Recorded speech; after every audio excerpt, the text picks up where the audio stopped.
Hello, I'm Michelle.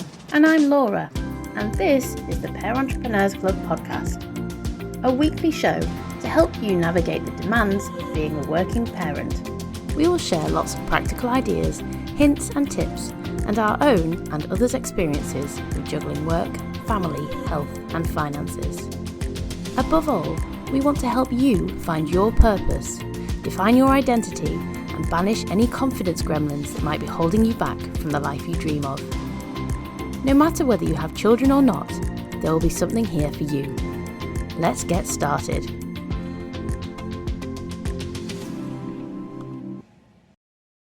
Welcome to episode 12 of the Parentrepreneurs Club podcast. In this episode, Laura and I are going to be teaching you to lie, cheat and steal. So what do we mean by that? Well, Laura, over to you. Thanks, Michelle. Yeah, and it's an interesting concept and one that I came across recently because I was actually listening to Marissa Peer, and it's a kind of mantra that she sets of why you should lie, cheat, and steal every day. And the meaning behind that really is that we lie to ourselves and things that we want to believe. So for things that we don't necessarily want to do, we tell ourselves that we do. To cheat is to cheat fear.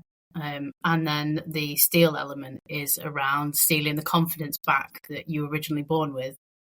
I really resonated with this because I thought, actually, yeah, what is it? What would the life look like, or our lives look like, if we were to imagine ourselves without any societal pressures, and to have that confidence that we were originally born with, because that gets eroded away over time. And it fits in with our values and beliefs, and this is something that we talk about and we have talked a lot about with clients and the conversations that we've had as well recently. I'll let you talk a little bit more about that as well, Michelle. Yeah, absolutely. And it's just fascinating concept, isn't it? Because I think that, the brain does what we think we want to do.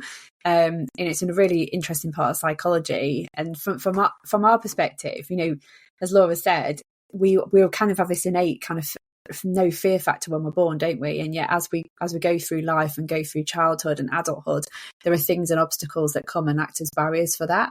And a lot of that is that kind of nature value that comes to the forefront. So things that we're kind of assuming we should or shouldn't be doing, on like you say, those social norms and those pressures that we have. So this whole concept around like healthy habits with food and dieting, etc., our brain kind of is programmed in a way to understand what it is we like. So if we eat pizza and we like pizza, then it's going to tell us we should be eating the pizza. And then when we step on that treadmill and go to the gym, our brain's saying, just do the pizza. You really like that pizza. Why are you here in your lycra when you could be sat at home in your jammies eating pizza? It's that subconscious stuff of the brain, that mapping that we've done, that's telling us in that way that that's how we should do it. So we kind of have to train it to tell it what we want it to be, and it's quite difficult to do that, isn't it? And I know we spoke about a recent situation that you had. Like, we can go into a situation and we know we're not going to enjoy it, but it's kind of getting that in that headspace of trying to turn something that's a negative connotation into a positive. Yeah, absolutely. And my experience was actually going to the gym, and I was with a friend in the gym, and she challenged me to say, "Oh, let's go on the stepper for 10 minutes." And automatically, I was like, "I hate the stepper. My knees hurt when I go on the stepper. It's just, I just don't like it. It's really boring." And I was actually telling her this story about Marissa Peer and the lie, cheat and steal, and I said to her, actually, let's go on the stepper and let's just lie to ourselves and tell ourselves it's really good. And that's exactly what we did, and we kind of begged each other on a bit, which was really helpful, but it made it so much easier. And I think you do this in all walks of life. It's the same when I was training I challenged myself to do a 10k trail run, and again, I don't like running. I'm not a natural runner. And I used to get to about 7k and think pain in my legs felt like they were on fire, and it was really hard to get over that, and all I wanted to do was stop. And I used to have to tell myself, or focus on some music, or tell myself, just think of something else, think of the end result, because you're lying to your brain to say it doesn't hurt, keep going. And I think, over the years, I've certainly had experiences of this where your body can always take far more than what your brain thinks it can, and it goes in all walks of life as to where you will stop yourself. Absolutely. And it's just changing that picture, isn't it? It's changing that image in your brain of something that's negative into positive. And obviously, as an NLP practitioners, there's a couple of techniques that we use for that, particularly, as a career, either in a career perspective in a corporate workplace, or also as individuals who are obviously going through that piece of self-confidence and belief. And for me, that is that kind of imagery piece. So just creating that image in your head of something that's really, really positive. How does it make you feel? What does your body feel like? How are you actually feeling at the end of that result? And having that and toning down all that negative energy that sits behind it.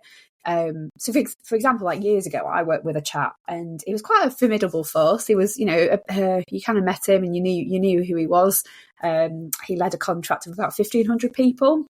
But when it came to public speaking and standing in front of people and delivering an induction to a load of, kind of barely faced road workers, he was absolutely petrified. And using that NLP technique, and in that instance, we kind of did the picture in his head, and we toned the colours up, and we made sure that he could see really bright colours and tone down all that negative, that image, and thinking about how it was going to feel at the end of it. For him, he just kind of had to work through that confidence thing, and it was just remapping it in his brain. So not the negative talk of, this is going to go awful, and I'm going to, we've heard the silly things, haven't we? Like listening to pretending the audience all sat there naked, etc.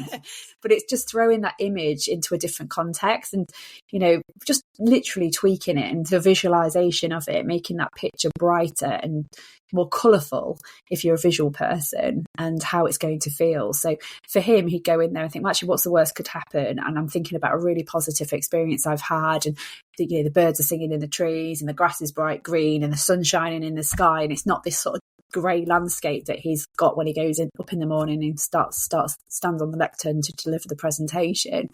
So it's such an incredible mindset, isn't it, around how the brain works in that setting.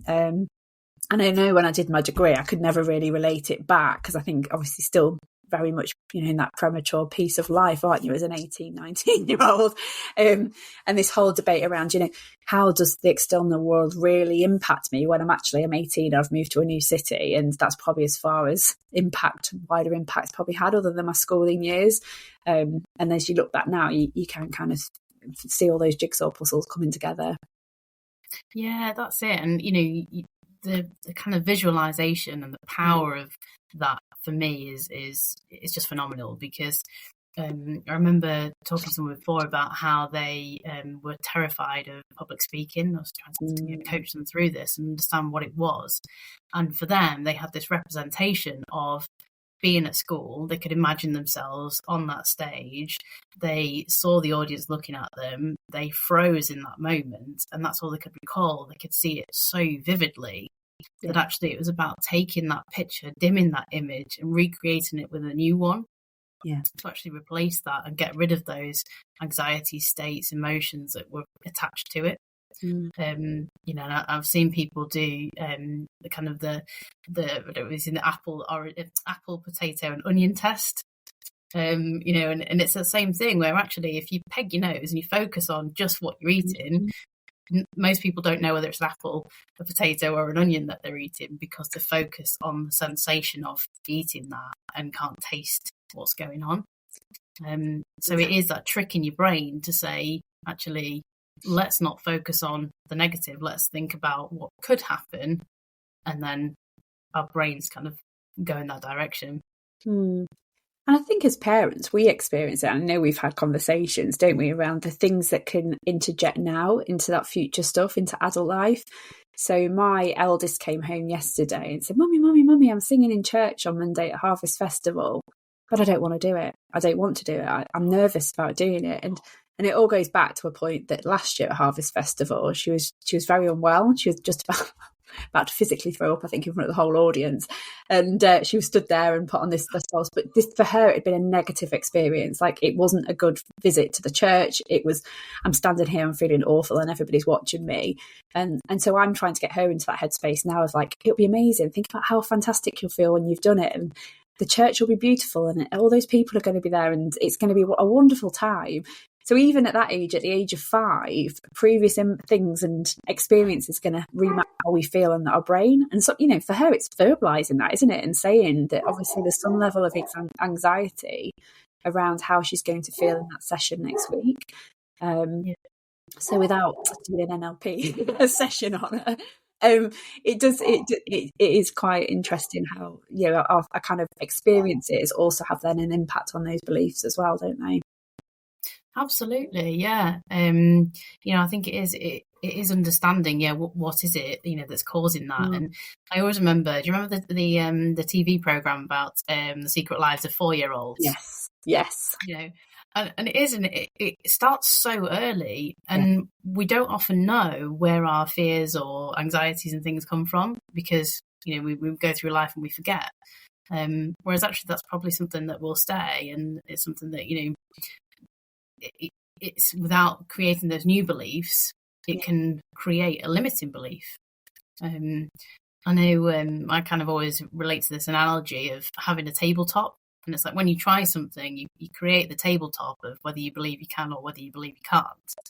And then you create the pillars underneath it to support that each time you do it. So if you try something once and you say, I didn't work, I failed, I'll try again. And then that doesn't work. And you create a pillar underneath. And it's like, well, I didn't think it works. It didn't work the first time. And then the third time you create another pillar, and so on and so forth. And all of a sudden you've got this really strong limiting belief of, I've told you it won't work because I've tried it 5 times and, I've got exactly that result. And the flip side of that is to create those beliefs that we're so strong with because we've conquered it. We've fought the fear. We tried it went well, and we've got positive, experience from it. So then do it again. Yeah, so that's a really interesting point, Nora, isn't it? And I think, we've talked about before with the Bandura and having experiences, you've actually got to see sometimes and have a mastery experience of a belief. So, the conversation around these people that don't believe in the COVID vaccine or global warming. And obviously we do have some people now who still say the world is still flat, and they've not actually been able to have that master experience to say, yes, we've seen from space that it is this sphere that we live in. So it's an interesting point, isn't it, around how we face those beliefs and cement them, really. Yeah, it is. And I think, the thing for me is that beliefs are always interchangeable. So it's things like that where if we suddenly got on a space rocket or whatever and said, oh no, I can definitely see the world is a sphere, then our belief would change because it's very hard to argue against something that we physically see. And this is where it kind of links to values as well, in that the difference between beliefs and values, from my perspective, is values have very rarely changed, but our beliefs can be. Yeah. So I always think of values as being an identity.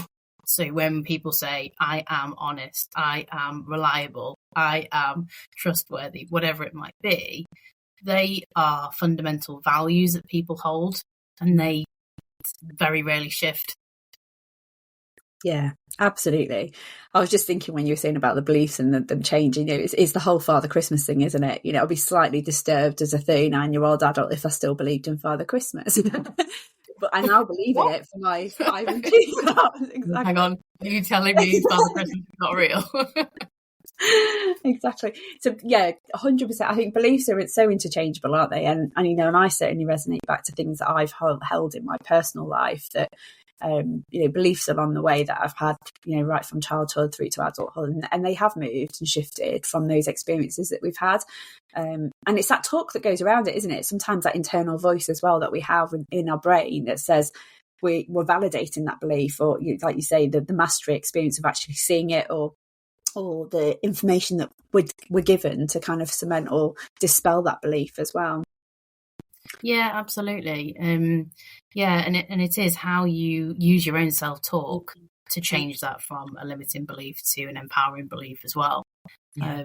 Some of the strategies that I tend to use is to say yet or and, just at the end of it. So, for example, I say, oh, I can't do X. Well, I can't do that yet.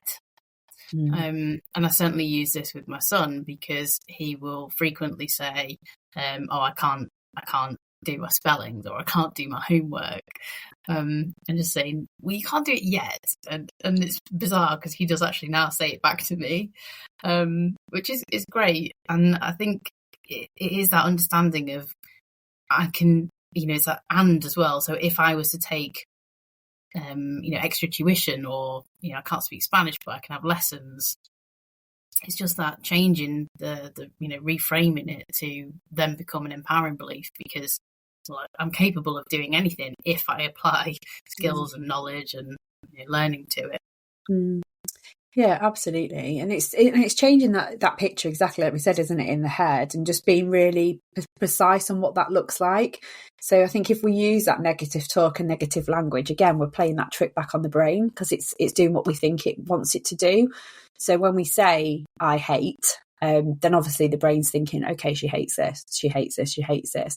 Whereas actually sometimes we even verbalize it and twist it. So I've got a client at the moment in coaching, and I use a lot of just flick the language, just flip the language around. And if you do that, you say, add those extra words on, or sometimes just completely twist it. So go from hate to love. And how does it feel? Like what's it telling your brain? It's very polar opposite, but what is it actually doing? And sometimes it just changes that state, doesn't it? You can physically see someone move away from that negativity. Because they're telling themselves they can't do something. Yeah, exactly. And I was having this conversation with someone very recently about how you can kind of trick the mind, and they were using this as a really good example of saying that they would tell themselves that, yes, I'm enjoying this, or going through that cycle of physically, telling themselves this is okay, I'm okay with this. And there's a really fine line between stress and excitement. Yeah. So particularly when you're going through stressful situations, whether it's delivering a speech or some sort of presentation or sitting an exam, we tend to hold ourselves in a different manner. So we can notice that we probably, we have a stress state that you can physically see in people. And actually, if you look at someone who's really excited, or wants an adrenaline rush, then they have the same state. And so it's saying to your brain, actually, which do I want this to be? And I was reading something really interesting recently about actually, we've always talked about stress being one of the biggest killers, but the people who see stress as excitement and don't therefore relate to it as stress live longer. It's really fascinating. Yeah, I think I read a similar study, and it was saying like people in very high pressured jobs, like top brain surgeons, pilots, multi-professional entrepreneurs, they are in that mindset. They are literally thriving on that stress, and they need to do that. So yeah, life expectancy kind of increases. And that's that line to your brain, isn't it? That's literally that fine line and line to your brain in that sense. And no doubt they, on a daily basis, are using techniques to cheat that fear and overcoming. I'm sure a neurosurgeon touching someone's brain and doing pioneering surgery is having to come up with some very robust techniques to do that the first time. They're not getting there on a wing and a prayer, are they? Let's be honest. They are having to cheat that fear in their brain. And prop them, get themselves in that mindset of, yes, I can do this. There are risks to doing it, but how am I going to overcome it? So, yeah, potentially not some of the NLP techniques, but that, again, it's that imagery, isn't it? What's going to happen if I'm the life-changing situation? What happens if I'm able to do that and make this difference to this person?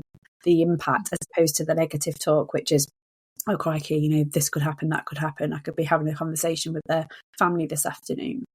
So, yeah, absolutely empowering, isn't it? To think that it's that perverse way of looking at it, isn't it? There's that fine line for some people, and how they kind of twist that stress from that kind of fear, that overcoming fear they've got. Yeah, I think one of the things that my dad always used to say this to me, from when he did Tony Robbins when I was young, and it's something that's always stayed with me, is what would you do if you didn't think you could fail? Yeah. And it's so powerful, because if you go with that attitude of, well, yeah, okay, what could I achieve if I don't think I can fail in this, then you will inevitably try harder. Yeah, and it's really interesting, because I think we live in a country that is even more fearful of failing. I think if you're in the States, it's a bit different. There's a slightly different perception of, well, at least they tried. But I think over here, we all know it. We all have conversations, and certainly I've been privy to some quite recently where, in a way, people kind of get a kick of other people's failure. And we've always got that then in our brain, haven't we? We've always got that subconsciously of, what will people think if this doesn't succeed? Yeah. We've had the conversations with our business. We do. We wonder, we worry, don't we, and witter about what are people going to think. And completely overcoming that and not living by that fear is a phenomenal way to look at the world, isn't it? If you can just think, if that wasn't there and that wasn't on the table and you weren't worried about failing, how would you adopt the way to life? How would you get up in the morning and deal with the challenge that you've got? Yeah, exactly that. We can go off on a huge tangent on this as well, because I think it is something that we do talk about a lot, in that what is it that's causing that? And most of it is social media, it's external verification, because we look at others to judge ourselves by it. So it's taking that away and saying, I'll stick with what understanding what are my beliefs, what are my values, and am I being true to those? And they're really the kind of the guiding light that should help us to be able to navigate that pathway, I believe. Yeah, absolutely. And sometimes just writing them down is really important, isn't it? Just sometimes we forget what they are. We know, if somebody asked you in a lift, you could probably come up with your top 5 values. But when it comes to those decisions and overcoming that fear, we forget that. We forget why we're doing something. We forget that value proposition that we've all got. Yeah, absolutely. So definitely need to steal back that innocence of our childhood, don't we? In that kind of position where we're not worrying about that fear of failure. We're not with that complete innocence in life that we have, and having that brain in that mindset that actually, we've not got this negative talk going on. Yeah, absolutely. And hopefully, that's given you some key tips and techniques to take away there. And, as always, we'd love to hear some feedback. So if there's anything in this episode that you really resonate with, or you've got questions on, please do get in touch with us. Otherwise, we'll see you next time. Thank you. Thank you for listening. We hope you enjoyed it. We rely heavily on word of mouth, so if you found value in this episode, please hit subscribe and share it with family and friends. If you'd like to find out a bit more about us, you can find us on our Facebook group, Parentrepreneurs Club, or alternatively on Instagram, Parentrepreneurs_club. We hope you have a great week, and we look forward to talking to you next time.